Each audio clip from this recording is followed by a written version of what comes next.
Kalbimden vurdurur benim bu dert yıkar Mevlam benim. Kalbimden vurdurur benim. Ne karaymış benim bahtım, melek yüzüm eller aldım, güzel yâri eller aldı. Oy, ne karaymış benim bahtım, melek yüzüm eller aldı. Oy, oy dağlar oy oy, oy dağlar oy oy, nasıl kıydılar oy, nasıl yarime oy.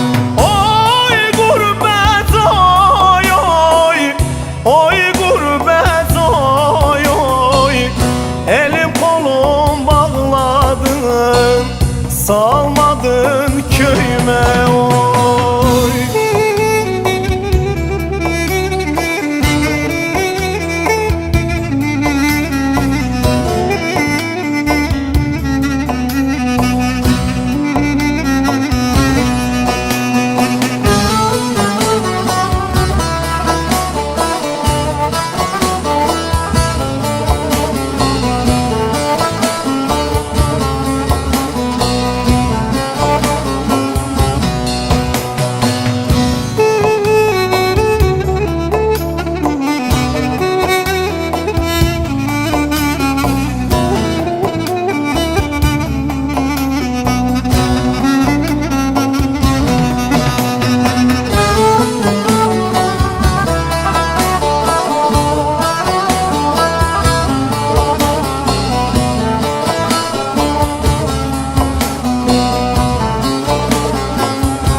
Yıkılasın gurbet elim, ne zalimdir gurbet elim.